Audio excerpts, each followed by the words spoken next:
त्यानंतर 23व्या क्रमांकाला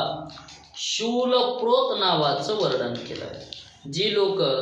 जंगलामध्ये जगायची इच्छा असणाऱ्या प्राण्यांना काहीतरी फूस लावून किंवा गावातले काही पशुपक्षी आहेत त्यांना काहीतरी असं दाखवून जवळ बोलवायचं, जसं ते माकड सांभाळणारा गारुडी असतो, तो काय करतो, घागरीत फुटाणे ठेवतो आणि ते माकड जातो फुटाणे खायला, फुटाणे असतात का मध्ये मुंडकं अडकून बसते त्याचं, आणि मग त्याला पकडतात, दोरीनं बांधतात आणि वेगवेगळ्या प्रकारचे त्याच्याबरोबर खेळ करतात, त्याला त्रास देतात, त्याला सुद्धा त्रास होत असतो, तेही तळमळतं पण सांगता येत नाही, आणि मग त्याला फूस लावून जवळ आणून त्यांचा खेळ करण्याचा जे प्रयत्न करतात। मेल्यानंतर यमदूत याला काय करतात, जर वनातल्या किंवा गावातल्या पशूंना प्राण्यांना त्रास दिला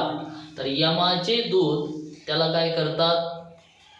या शूळांनी सारखं टोचतात, म्हणजे त्याच्याजवळ त्रिशूळ असतो, त्रिशूळासारखं शूल, ते शूळानं म्हणजे बाणाचं टोक असतं ना, असं पुढं त्याला काय करतात, सारखं टोच्या मारतात, आणि मग भयंकर दुःख होतंय तिथं, महाराज तहानभुनीनं व्याकुळ होतंय, आणि अशा एका खोलीत कोंडून ठेवतंय, त्या खोलीत कोण असतंय, कंक, कावळे आणि वटवाघूळ, काय असतात, वटवाघूळ। आता वटवाघूळ कधी असते, रात्रीच्या वेळेत। तिचं कृत्य काय, वटवाघुळीला खाण्याकरता आहार एकच असतो, काय,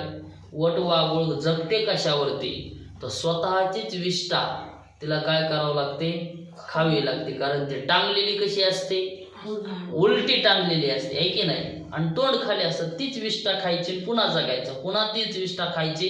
असं वटवाघुळीचं कृत्य होतं। आणि ती वटवाघूळ याला काय करते, चावते,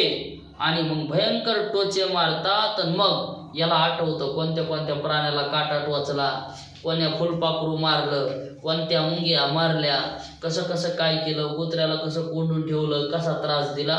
ते सगळं तिथं आठवतं। म्हणून 23व्या क्रमांकाला हा शूलप्रोत नावाच्या नरकाचं वर्णन या ठिकाणी भागवतकारांनी केलं।